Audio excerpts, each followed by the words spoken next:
जी हाँ नाज़रीन, drama serial टूटा हुआ दिल की नेक्स्ट आने वाली एपिसोड में आप देखेंगे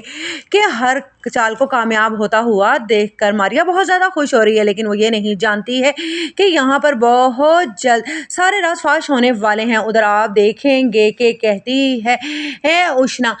समीन से कि मैं तो कहती हूँ कि इस लड़की को यहाँ से चलता करो, वरना ये लड़की तुम्हारा घर खराब कर देगी। जिस पर कहेगी समीन, तुम जानती हो ना कि जिस तरह से तुम मेरी बहन हो उसी तरह से ये कमाल की बहन है और इसे यहाँ से निकालना बहुत ज़्यादा मुश्किल काम है। उधर आप देखेंगे कि जब कहती है शाइला कमाल से कि एक बात तो मैं अच्छे से जानती हूँ कि मेरे सेट के बारे में सिर्फ तुम ही जानते थे, मुझे नहीं मालूम कि ऐसी क्या हुआ है कि मेरा सेट रातों रात ही गायब हो गया। उधर आप देखेंगे कि इदनान कहता है समीन से कि मुझे लगता है कि अब मुझे डैड से बात कर लेनी चाहिए कि इस घर का हिस्सा बंटवारा हो जाना चाहिए, क्योंकि मेरा इन लोगों के साथ रहना बहुत ज़्यादा मुश्किल हो गया है। जिस पर समीन कहेगी ये कैसी बातें कर रहे हैं आप, बात आप करेंगे और अंकल को लगेगा कि जैसे मैंने आपसे कहा है कि मैं इन लोगों के साथ नहीं रह सकती। जिस पर कहेगा इदरान, वो तो ठीक है लेकिन तुम जानती हो ना कि इन लोगों की हरकतें मेरी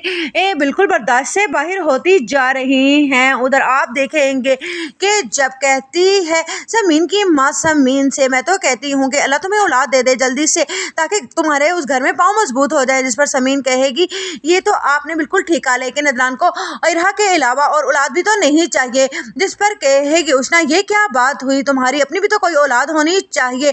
उधर आप देखेंगे कि जब समीन डरते डरते ये बात इदरान से करती है तो वो कहता है क्या हो गया है, क्या इरहा तुम्हारी बेटी नहीं है। जिस पर कहेगी समीन, इरहा भी हमारी बेटी है, लेकिन जिस पर वो कहेगा लेकिन वकील की बात मैं हरगिज नहीं सुनूंगा, वरना मुझे लगेगा कि जो लोग कहते हैं तुम्हारे बारे में वो बिल्कुल ठीक है, तुम्हें सिर्फ अपनी फिक्र है और तुम अपनी औलाद आने के बाद मेरी इरहा का ख्याल रखना छोड़ दोगी और ऐसा हरगिज नहीं होगा। शादी मैंने तुमसे इरहा के लिए ही की थी, यह बात अलग है कि तुम्हारे अच्छे दिल को देखकर मैंने तुम्हें दिल से कबूल कर लिया है, लेकिन अब